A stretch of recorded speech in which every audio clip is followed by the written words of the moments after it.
Estaba pensando justo antes de venir. Muchas gracias por estar aquí. Y digo realmente desde que he vuelto a escribir después de algunos años de parón por la paternidad y demás, me he dado cuenta de que realmente escribo desde las entrañas y escribo pues lo que estoy viviendo, lo que estoy sanando, lo que estoy procesando. Y si queréis saber en qué momento vital me encuentro, pues, preguntarme sobre lo que estoy escribiendo. No y con este libro siento que estoy inmerso como en una trilogía. No, ahora me recordabas que estoy divorciado. Gracias, Uriol, en el libro. Pongo que estoy felizmente divorciado. Antes estaba felizmente casado. Yo siempre estoy felizmente, me da igual la situación, porque es un tema interno. Desde aquí un saludo. Y cuando sabía que ya me iba a separar, fue cuando decidí, pues como siempre, utilizar la escritura como terapia, y empecé a escribir sobre mi gran miedo en la vida, que era afrontar la soledad, y lo que hay detrás, no que es el abandono, la falta de amor, la dependencia emocional, ¿no? Y por eso escribí, Ama tú, soledad. Y como bien sabes que me acompañaste, fue un super viaje terapéutico, y realmente ahora soy una persona que amo mi solitud, y soy una persona que he conquistado eso con mis 40 y pico años. Soy una persona que amo profundamente estar solo, ¿no? Y el siguiente paso en el proceso en el que me encuentro ya una vez separado, es un poco este nuevo libro. Luego igual os comento el que ya estoy inmerso escribiendo en este proceso terapéutico, que es una vez aprender a estar solo. Vale, pero aprende a ser feliz por ti mismo, ¿no? Y que esa felicidad, que como veis, ser feliz es fácil, es una provocación en una sociedad profundamente infeliz. Y de hecho llevo casi un año comentando, estoy escribiendo un libro. ¿Cómo se titula? Ser feliz es fácil, ¿no? Y todo el mundo ponía la cara en plan, tío, de verdad desgraciado, ¿sabes? Incluso amigos míos, ¿sabes? Y he contrastado que es un título que no gusta, es un título que incomoda, es un título que escandaliza o que despierta mucho juicio y despierta mucha acritud. No por cómo ahora hablaremos, por la infelicidad que gobierna el inconsciente colectivo de la sociedad, no, pero para mí, realmente, he descubierto en el peor año de mi vida desde que desperté, que ha sido 2024, que es cuando he escrito gran parte de este libro, el momento más oscuro, doloroso. Bueno, los que os sabéis. Separado no, y con hijos. Al menos en mi caso no, después de tanto apego, tanta dependencia, 19 años de demonio. Ostras, es un cambio también en tu identidad. Es un cambio vital, es un cambio en tu decorado. Es unos cambios bestiales, ¿no? Y al menos, yo lo he vivido desde la sobriedad. O sea, no he utilizado ningún tipo de ansiolítico, ni droga, ni tranq. Ni he afrontado ese dolor, me he metido hasta las entrañas cada persona con la que me he encontrado en todo momento. Le he compartido cómo me sentía. He llorado en lugares públicos, he llorado delante muchísimas personas, he hecho terapia, he hecho de todo, no para meterme en lo profundo de esa herida, y en este contexto fue cuando, pues dije, venga, quiero escribir sobre la felicidad. No en un contexto de sufrimiento, en un contexto de dolor, no. Pero ha sido muy sincrónico, porque realmente la escritura de este libro, yo ya le dije a Uriol que, cuando ya entré Grama tu soledad, yo ya sabía que quería escribir sobre uno de los grandes temas que ahora comentaremos, que es cómo guiarte con el otro, cómo relacionarte con la sociedad, cómo relacionarte con este manicomio social en que vivimos, y que tiene que ver con el tatuaje que tengo aquí, que es compasión.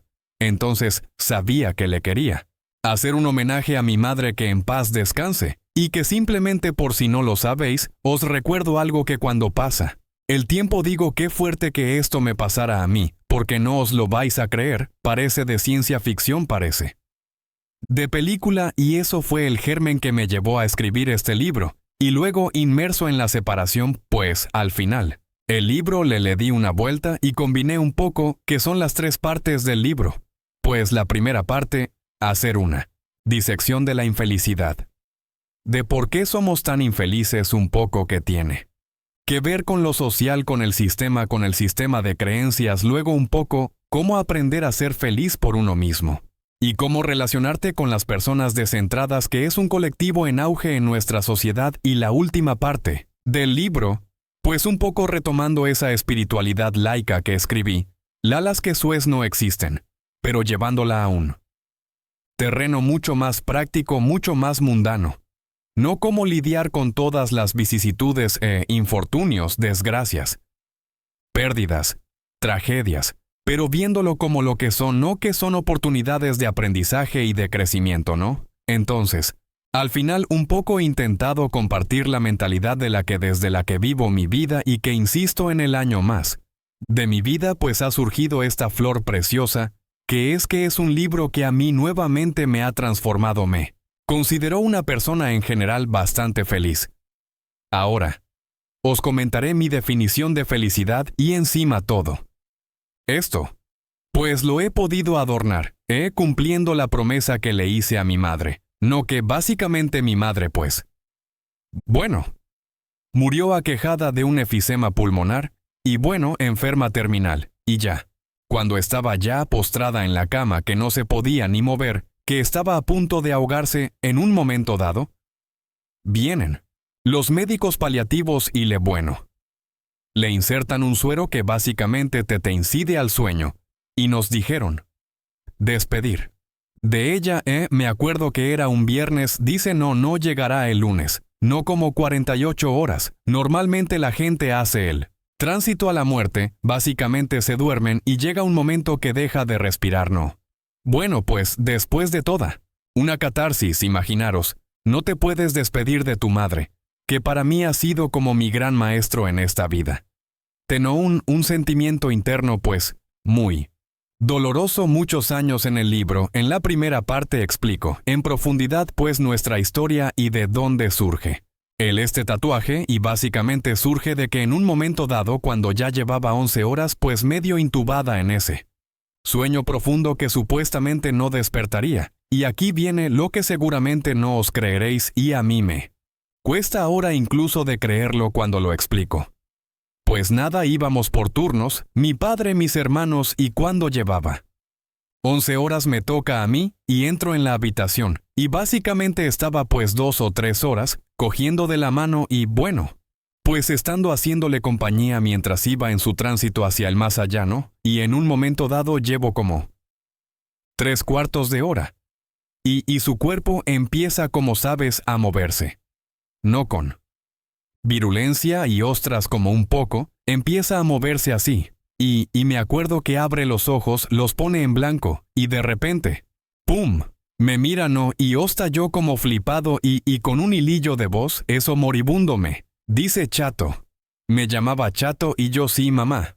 Dice compasión, y yo como mamá, prométeme que tendrás compasión, y yo sí, claro mamá, pero se peró. ¿Pero por qué lo dices? Dice porque tú juzgas a la gente. Estás en guerra con la sociedad. Prométeme que tendrás compasión. Y yo sí. Sí, mamá, te lo prometo, prométemelo. Sí, te lo prometo. Cerró los ojos y eso fue lo último que me dijo, y fue el último que dijo, y al día siguiente se murió. No sé, Eli, yo me quedé ahí como un poco muy pillado. Se muere todo el proceso que sabéis, ha muerto el padre, la madre. Sabéis lo que es, y me fue como persiguiendo. No compasión. Compasión. Porque es verdad, los que sabéis de Nea Gramaminea tipo es el uno. Y a mí cuando estoy en el ego me parece un horror el mundo en el que vivimos. La sociedad. La gente como es para darlos de comer aparte a todos, ¿verdad? Y juzgo. Juzgo tal como explico en el libro. Yo me acuerdo cuando tenía 18 años estaba en primera fila de la universidad. Estudiando humanidades, periodismo me aburría, y se me ocurrió decir cuáles son.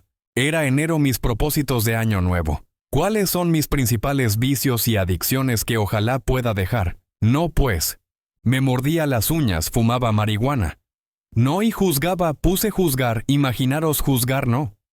Juzgar constantemente, juzgarme a mí, juzgar a los demás, no. Y mi madre realmente dio en la diana. ¿No? Y bueno, me acuerdo que el día antes de que hiciera un aniversario de su muerte, tuve un encontronazo con una persona muy cercana a un conflicto de intereses y me descend mucho y la acabé juzgando con severidad en mi fuero interno no. Y mientras la juzgaba, la voz de mi madre. Compasión, Borja, compasión no. Y fue como un clic. Y yo que soy muy impulsivo. Dije el día siguiente que da su aniversario. Me tatué. Pues la palabra compasión no. Y pues dije, bueno, pues esto tiene que culminar pues.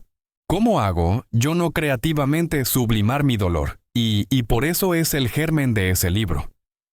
Entonces se junta esa promesa que le hice a mi madre con un poco este proceso en el que me encuentro, y luego un poco, pues cómo me gusta provocar pues. Hoy en día que como explico en el libro, hay una enfermedad mental y espiritual que va a más. O sea, en el libro saco estadísticas y me hace mucha gracia la sociedad tan hipócrita en la que vivimos, que cuando hacen encuestas sobre la felicidad esto es del Instituto Nacional de Estadística, el 80% de los adultos España, o sea, el 80% de vosotros, declara que sois bastante felices y estáis entre el 7,5 y el 8,5 de felicidad. Según el INE vale 80% de la población es feliz, sin embargo. Y estos son datos objetivos, y para mí se quedan corto más del 50% de la población española está aquejada de trastornos mentales, ansiedad, depresión, estrés y todo esto, insisto, empastillados. Entonces hay algo que no cuadra en estos datos, no entonces decir que ser feliz es fácil. Hoy en día es una provocación. La mayoría de personas no es feliz porque sigue su mentalidad gobernada por el sistema, por la sociedad. Son esclavos mentales que se creen la propaganda y siguen a pies juntillas lo que el orden social establecido les dicta. No somos librepensadores, no nos cuestionamos las cosas, no somos libres del sistema dentro del sistema. Y luego, como explico en el libro que ahora os leo un fragmento, no practicamos el amor propio, el autocuidado. No que eso es un poco el método de cuidar tu mente, cuidar tu cuerpo, cuidar tu espíritu y cuidar tu sistema nervioso en la medida en que tú profundizas en tus heridas de nacimiento, en tus heridas de infancia te atreves a sentirlas porque lo que hacemos es taparlas, huir, narcotizar, evadirnos, siempre con drogas, adicciones. Vicios no siempre mirando para otro lado, y la droga más potente de la sociedad, tal como describo, es el victimismo. Cuando tú te permites sentir tus heridas, sostenerlas, abrazarlas, ese dolor es profundamente transformador y terapéutico, y poco a poco esas heridas dejan de tener poder sobre ti. Y luego, sí. Encima incorporas hábitos saludables, rutinas basadas en la conciencia en lo que te permite ir más allá del ego, ir más allá de la mente neurótica, conectar con el ser, la esencia, con esa parte más espiritual, más trascendente que es lo que verdaderamente somos, y lejos de nuestro pequeño yo insignificante que nunca tiene suficiente con nada. Ahí es cuando al cuidar tu cuerpo, mente, espíritu, sistema nervioso te trasciendes y sin importar cómo sea el decorado de tu vida, tus circunstancias, la manera en la que lidias con ellas, cambia por completo. Y eso es lo que te permite tener cada vez más momentos de bienestar y ir poco a poco ir yendo. Más allá del estrés, de la ansiedad, la depresión y todos estos males que aquejan Occidente, no bueno. ¿Cómo estamos? En la presentación de un libro, había pensado leeros un par de fragmentos a ver qué os parece. El primero que os quiero leer es para justificar el título del libro. Como siempre, hago como un homenaje a alguno de mis referentes, y en este caso lo he hecho Anthony Emelo, que era un místico, que era un sacerdote católico de la India, que un buen día tuvo un despertar de conciencia y entró en el misticismo, entró en ese despertar y empezó a Compartir, pues, reflexiones como las que podemos compartir en este libro, y por eso fue excomulgado por la Iglesia. No un hombre muy valiente que utilizaba el humor, los cuentos filosóficos y que para mí ha sido un grandísimo referente. No. Así que para Anson Mielo, mira qué decía. Anthony decía: feliz es mucho más fácil de lo que crees. Lo difícil es ponerlo en práctica, esencialmente, porque la felicidad es tu verdadera naturaleza. Piénsalo bien, no tienes que hacer nada para ver cuando quitas las obstrucciones de los ojos. Lo que te queda es la vista del mismo modo. No tienes que hacer nada para ser feliz cuando quitas las obstrucciones de la mente. Lo que te queda es la felicidad ahora mismo. Aquí y ahora, ya eres feliz. El problema es que vives de tal modo que te causas desdicha a ti mismo, obstruyendo tu mente con todo tipo de deseos, apegos, expectativas, limitaciones y perturbaciones. Deja de hacerte infeliz. Y la felicidad brotará desde dentro de forma natural, sin esfuerzo. Es decir, gran parte de nuestro trabajo para ser felices es dejar de hacernos infelices. Fíjate que tú no tienes que hacer nada para ser feliz. Lo que tienes es que dejar de hacerte infeliz. Vivimos en una sociedad, en un sistema donde nos educan para ser infelices. Mejor dicho, nos condicionan todo en la sociedad. Todo en el sistema está hecho para que vivas desconectado de ti mismo. Todo está hecho para que te lleve a la neurosis y para que te lleve a la ignorancia. La inconsciencia y el sistema lo que te proporciona son parches, adicciones y todo tipo de evasión y narcotici para tapar el dolor. Entonces la gente siente dolor, no quiere sentir dolor y busca fuentes de placer, se apega a esas fuentes de placer, se vuelve adicto y cada vez necesita más y cada vez más desconexión. Y llega un momento en que da igual el decorado, porque los pobres piensan que en su infelicidad es porque su decorado es de pobreza, pero cuando uno se vuelve rico materialmente y empieza a tener más de lo que necesita o de lo que necesita para ser feliz, esa riqueza material refleja su pobreza espiritual. Entonces, claro, hoy en día, cuando se hacen estos mensajes, pues me va a caer la del atún, y yo feliz de que me caiga porque es mi función social. ¿Cómo puedes decir la felicidad? Sí. La gente no tiene la felicidad, no tiene que ver con el decorado. La felicidad no tiene que ver con lo que tienes, y hoy en día, la mayoría de nosotros tenemos más de lo que necesitamos para ser felices, pero no sabemos ser felices porque vivimos con una mentalidad victimista y un autoengaño permanente. Y estamos tiranizados por el ego, por la sombra, por heridas, por creencias muy limitantes. Os voy a leer mi parte favorita del libro. He intentado evidentemente no caer en el juicio, he intentado ser lo más descriptivo, objetivamente neutro, y una manera en la que creo que descriptivamente se puede describir a la sociedad actual es que es un manicomio social, o sea, vivimos en un manicomio social donde la mayoría de nosotros somos neuróticos. Neuróticos es porque estamos atrapados por la mente, poseídos por el pensamiento, y nos creemos todas las historias que nos cuenta la mente, donde el protagonista es el yo y siempre yo. Y por eso hay un narcisismo en nuestra sociedad en auge, que es un exceso de egocentrismo. Y os quiero leer uno de estos cuentos filosóficos que me apasionan y que para mí refleja mucho por qué somos tan infelices. No, a ver qué os parece. Estoy en la página 109. El manicomio social dice: había una vez un leñador que vivía en un pequeño pueblo, en el que todos los habitantes se conocían, y una mañana descubrió horrorizado que su hacha había desaparecido. Recordaba haberla usado la noche anterior, pero no la encontró por ningún lado, ni en su casa, ni en el bosque. Desesperado, llegó a la conclusión de que alguien le había robado mientras dormía. El primer sospechoso que le vino a la mente fue el hijo de su vecino. Es un chaval travieso que siempre está tramando cosas raras. Seguro que ha sido él, murmuró para sus adentros. Esa misma mañana empezó a observarlo más de cerca, pues se pasaban muchas horas delante de su casa. Enseguida notó que su manera de caminar era exactamente la de un ladrón. Parecía moverse con cautela como si estuviera ocultando algo. Más tarde se volvió a encontrar con el joven en la plaza del mercado, observó la expresión de su rostro, y no pudo evitar pensar que esa mirada era la de alguien que escondía un secreto, incluso su forma de hablar. Har le parecía ahora sospechosa, pausada y cuidadosa, como si midiera cada palabra, para no delatarse cada gesto y acción del muchacho.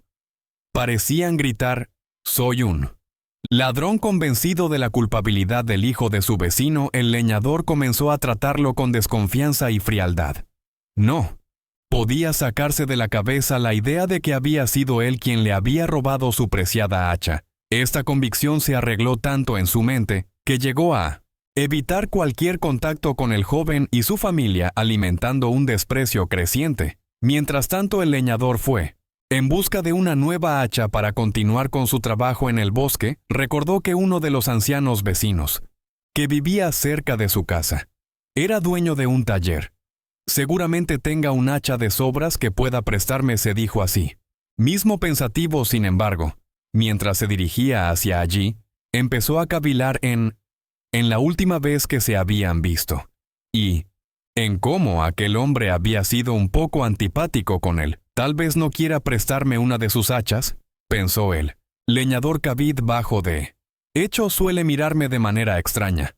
Seguramente piensa que soy un gorrón y que siempre estoy pidiendo cosas prestadas, continúa en su foro interno.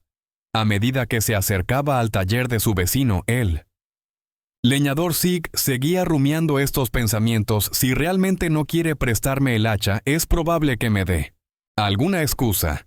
Absurda, qué egoísta, todo el pueblo sabe que tiene un montón de herramientas en su taller. Cuando finalmente llegó al taller de su vecino, el leñador estaba tan enfadado por la película que se había montado en su cabeza que apenas podía contenerse, y en el momento en que el anciano abrió la puerta, el leñador explotó de rabia. ¿Sabes qué? Quédate con tus malditas herramientas, no necesito nada de ti, viejo mezquino. Atónito, el anciano se quedó mirando al leñador mientras éste se dado la vuelta y se marchaba furioso. Poco después, mientras caminaba de regreso hacia su casa, el leñador se tropezó con algo que estaba escondido tras unos arbustos. Para su sorpresa y vergüenza, ahí estaba su hacha, medio enterrada bajo la tierra. De pronto recordó nítidamente que había estado cortando leña en ese lugar un par de noches atrás y había olvidado recogerla. Con el hacha en la mano se cruzó nuevamente con el hijo de su vecino sin la nube de la sospecha que había nublado su juicio días atrás. Observó al joven de manera diferente. Notó que su caminar era simplemente el de un chico normal, yendo a su ritmo y sin nada que ocultar. También se fijó en que su expresión era abierta y amistosa, y su forma de hablar despreocupada y sincera. Removido por dentro, entró en su casa y fue directo al baño. Y mirándose fijamente a los ojos en espejo, empezó a negar con la cabeza. Fue entonces cuando algo le hizo clic. Este cuento para mí simboliza, pues, gran parte de nuestra infelicidad humana. No estamos completamente atrapados en narrativas egocéntricas narcisistas sobre lo que creemos que está pasando, y estas narrativas nos las creemos porque estamos identificados con un falso concepto de identidad, el ego, este yo ilusorio que no hemos cuestionado. Entonces, claro, te crees que eres un yo separado de la realidad. Este yo no para de tener deseos, necesidades, expectativas que no se acaban nunca, que no se colman nunca. Entonces, sea tú no ves la realidad como es, tú no ves a los demás como son. Tú ves lo que quieres ver y ves lo que esperas y ves lo que necesitas. Constantemente la realidad que es, como es, pues te está decepcionando porque no te da lo que quieres, y entonces estás desesperadamente buscando la felicidad fuera de ti mismo, porque no haces el trabajo de mirar hacia adentro, sanar tus heridas, cuestionar tus creencias, iluminar tus sombras. No, entonces la felicidad es el resultado de la valentía, de la honestidad, de la humildad personal, de mirar hacia adentro. No. Y mientras tanto, claro, la sociedad, el sistema son un espejo, son un fiel reflejo de cómo pensamos, de cómo nos comportamos. La Mayoría no, entonces en esta primera parte del libro es la que quería hoy incidir. Hay otro capítulo que me gusta, mucho, que también me gustaría leeros en esta presentación, que para mí es otra de las principales causas de la infelicidad humana, que es que vivimos en una cultura cada vez más neurótica y cada vez más egocéntrica, y esto es necesario porque al final lo que nos lleva al cambio profundo es llegar a una saturación de sufrimiento.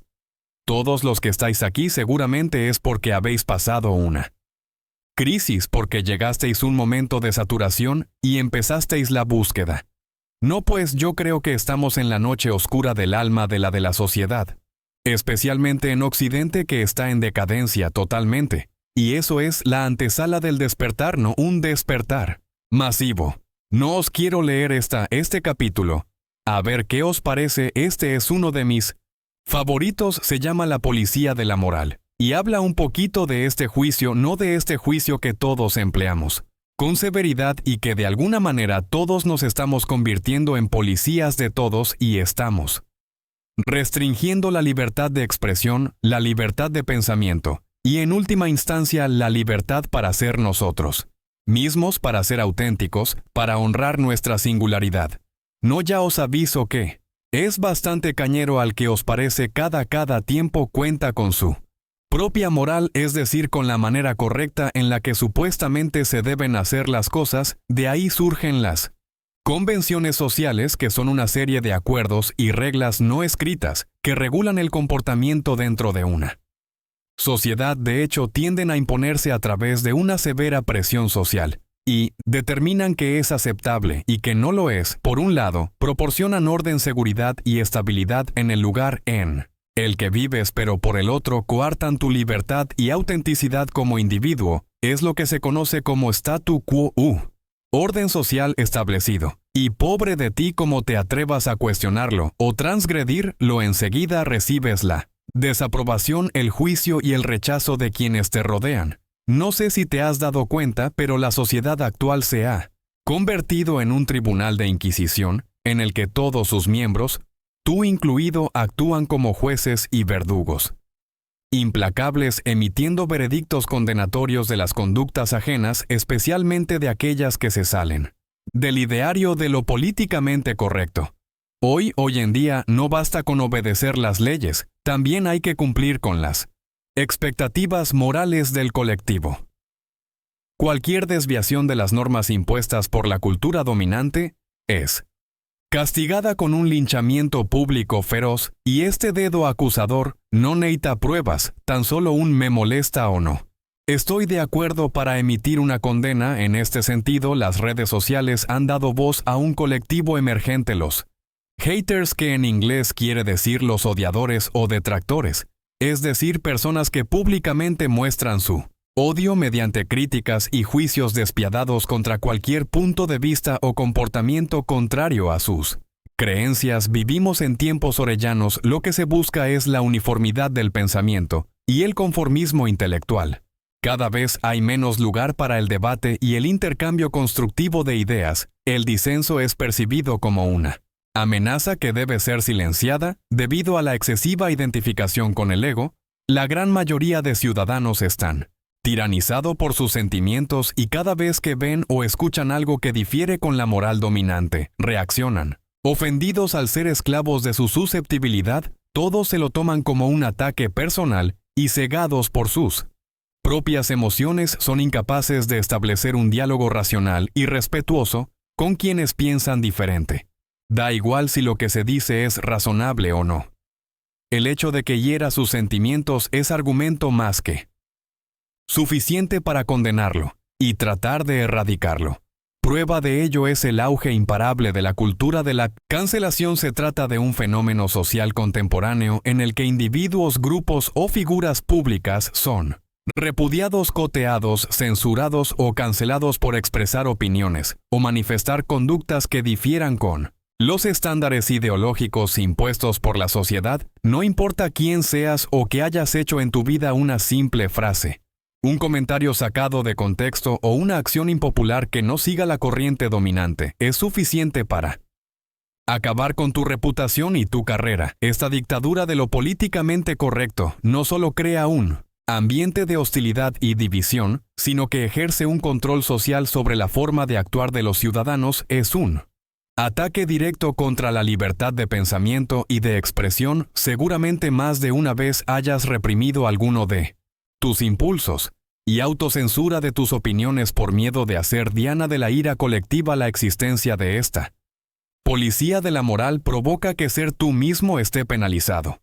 Más que nada porque ser fiel a tu verdadera esencia, mostrar tu singularidad y atreverte a seguir tu propio camino, implica transgredir alguna convención social de tu tiempo, y esto es algo que la mayoría de adultos de tu propio entorno no tolera ni perdona al idolatrar la uniformidad y la igualdad. La autenticidad se suele pagar con exclusión y ostracismo social como consecuencia del tribunal de Inquisición en el que vives. El lema de la sociedad actual parece ser juzgo. Luego el ego se ha erigido como el gran juez moral, necesitando constantemente reafirmarse a través del juicio a los demás. ¿Acaso no te sorprendes juzgando a tus semejantes cada vez que actúan de manera diferente a como tú consideras que deberían haber actuado? Detrás de tus juicios se esconde la herida de la insuficiencia, es decir, la desagradable sensación de sentir que tu ser es imperfecto, insuficiente, que no está bien ser como eres, y que por tanto, tienes que ser mejor de como eres ahora. Así es como inconscientemente creas un ideal subjetivo de cómo deberías ser, para ser perfecto acorde con la moral de la sociedad. Pero por más que te exijas y te esfuerces, nunca lo alcanzarás. Por eso a menudo te sientes tan frustrado o insatisfecho contigo mismo. Y termino con otra frase de Anson Emelo, que dice: el mayor pecado del mundo es el de ver a los demás como pecado bueno. En fin, ¿cómo veis la primera parte del libro? Intento hacer una disección para que tú como lector entiendas por qué ostras en general cuesta tanto ser felices. Y luego ya en la segunda parte, insisto, comparto el método que al final es la sabiduría ancestral de todas las personas que han reflexionado y profundizado muchísimo más sobre el arte de ser felices. ¿Y qué nos encontramos? Bueno, pues que al final dices, ¿cuáles son los 4 componentes de la condición humana? El cuerpo. ¿Qué necesita el cuerpo para estar armonizado? ¿Qué es lo más importante que hemos de trabajar? El cuerpo, pues reforzar el sistema inmunológico. ¿Qué es lo que refuerza el sistema inmunológico? Bueno, pues alimentarte conscientemente, porque todos tenemos un segundo cerebro que es el estómago. Entonces, la comida, la energía que metes en el estómago, pues la calidad de la misma determina a través del nervio vago, porque está todo conectado con el sistema nervioso, con tu cerebro. La calidad de tus pensamientos determina la calidad de tus emociones. ¿Qué más pues? El ejercicio físico. ¿Qué más pues? Aprender. Pues eso, a respirar conscientemente para relajarte. No, ¿qué más? Oye, pues el arte de meditar. Yo es que realmente meditar, si aspira a ser felices, no es una opción. Salir del encarcelamiento de la mente. Observar la mente, cuestionar los pensamientos. No ir más allá de esta identificación con esta neurosis, no, que es estas historias que nos creemos y que no son reales, ¿no? Entonces, en la segunda parte, veréis un poco ese método que es el más sencillo, el más simple, y que, como veréis, bueno, pues ponerlo en práctica requiere de disciplina. Una disciplina que es lo que nos transforma la vida. Y la tercera parte, y no me extenderé básicamente, y esto es algo que he aprendido y que sé que se ve como muy New Age, pero es que mi forma de ver la vida es que llega a un punto, y por eso me he hecho últimamente este tatuaje MCTV, que es: no ponga resistencia a lo que sucede. Lo que sucede conviene. Todo lo que te pasa en la vida no podría ser de otra manera. O sea, es imposible que yo en esta vida no hubiera acabado divorciado. O sea, no. Esa idea de no, yo podría haberlo dicho diferente, tú tendrías que haber tal, no debería haber sucedido. Eso es una neurosis del ego que es muy fácil de decir a posteriori, porque has aprendido evidentemente. Cuando miro atrás digo, ostras, pues ahora seguramente haría las cosas muy diferente, pero las haría diferente porque gracias a todos los errores que he cometido, que eran neutros necesarios y perfectos e imposible de no haberlos cometido porque eran un reflejo del nivel de conciencia de madurez y del viaje interior que se está produciendo dentro de mí son los que me han permitido ser como soy hoy, y hoy en día pues hoy cometeré otro tipo de errores diferentes que ahora mismo. Ostras, no estoy viendo pues que igual lo podría haber hecho de forma diferente, porque tengo que aprender, tengo que pasar por esa experiencia, ¿no? Entonces un poquito claro, cuando entiendes que desde tu genética el condicionamiento se ha creado tu personalidad, y que hay un subconsciente desde el que surgen pensamientos, emociones, reacciones a lo que acontece y que escapan por completo a nuestro control, poco a poco, tal como explico en la tercera parte del libro T. Vas rindiendo, vas soltando la idea de que controlas algo, y poco a poco, vas soltando esa resistencia a lo que es y poco a poco empiezas a tener como una paz subyacente independientemente que, por el camino aparezcan emociones dolorosas, o tengas que vivir situaciones muy constantes, pero empiezas a estar en paz con la vida, a hacerte amigo de la vida, ya no luchas contra la vida, ya no juzgas la vida, porque dejas de juzgarte a ti, ya, deja de haber separación entre tú y la vida, porque eso es lo mismo, empiezas a estar en paz con lo que va aconteciendo.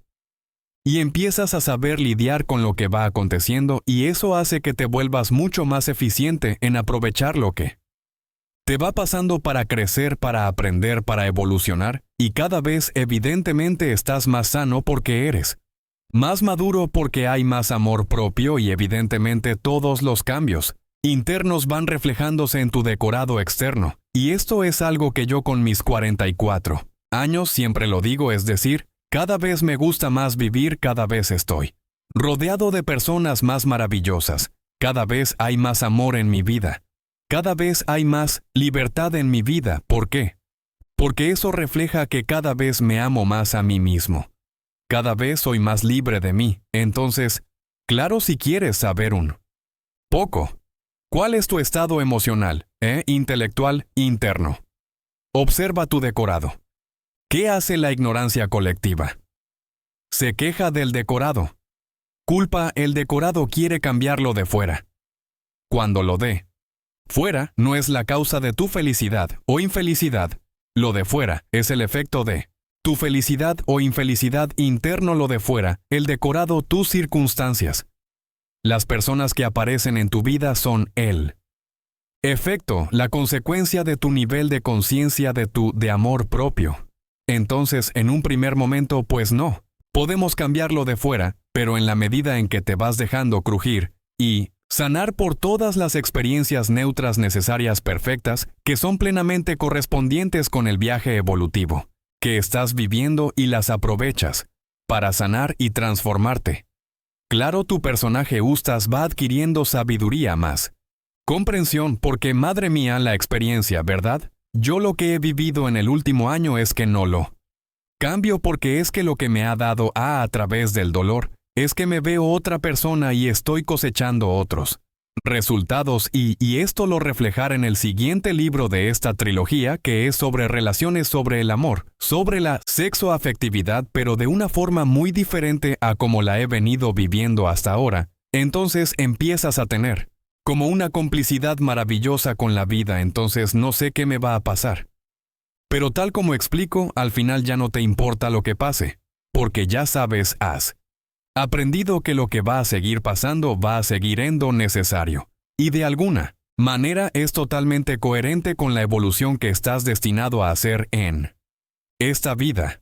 El problema que tenemos y que también forma parte de este viaje evolutivo es la mentalidad que nos gobierna fruto de la educación industrial, fruto de la presión social, fruto del sistema en el que vivimos que es un reflejo de esa ignorancia colectiva que describo en la primera parte. Entonces, el problema o la tragedia no es que tengas problemas y tragedias, es la mentalidad desde la que las vives, que no sabes aprovecharlas y espero de corazón bueno que en el momento en el que estamos, y ojalá que este libro contribuya con Sueto Orena, porque me cuesta mucho pensar que una persona que lea este libro siga en la amargura, que una persona que lea este libro siga el victimismo. O sea, me cuesta Muchísimo pensar que después, Dear, este libro no te queda claro cómo ser feliz y por qué realmente es tan fácil otra cosa. Es que tengas la determinación, la disciplina para pagar el precio, porque como dice Marco Aurelio que lo pongo.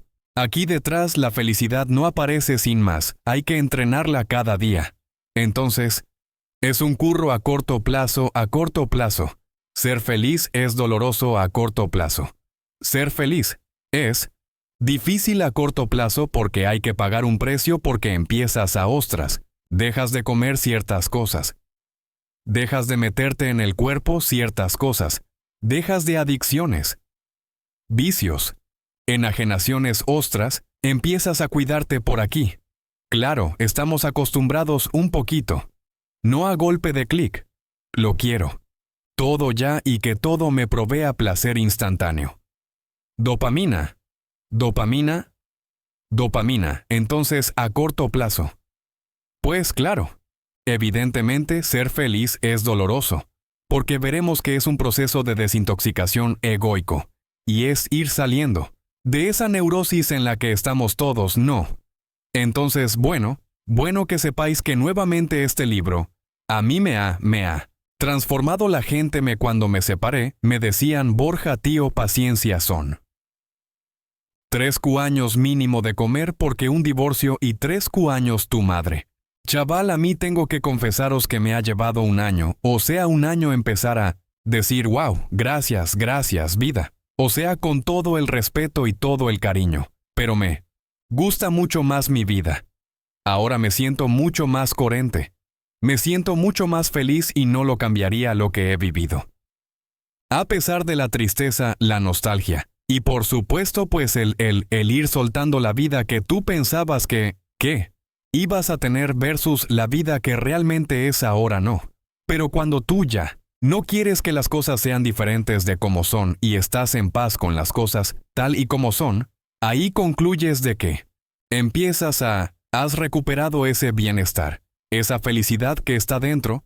No hay mucha gente que igual ha habido una situación similar a la mía y se queda en un luto eterno, se queda en un victimismo eterno, se queda en una culpa eterna.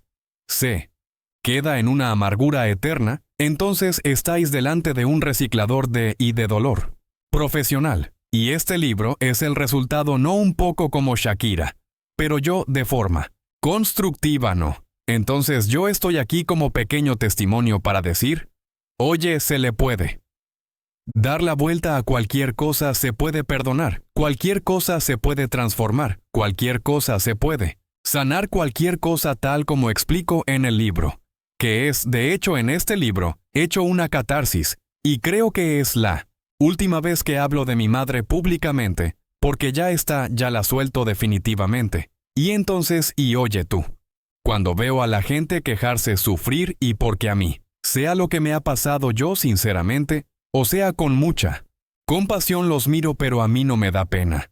Nadie, ya no me da pena a nadie. Porque realmente todo es un ejercicio de mentalidad con la mentalidad adecuada, sin importar las circunstancias, porque yo conozco gente con mucho dinero muy desdichada, y conozco gente que vive a ras del suelo y que tiene una sonrisa interior, o sea, y desde ahí uno construye pues una vida con más sentido y con mucha más plenitud. Así que nada, muchas gracias por estar aquí, hoy conmigo me hace mucha ilusión. Y nada, estoy aquí para lo que necesitéis. Muchas gracias.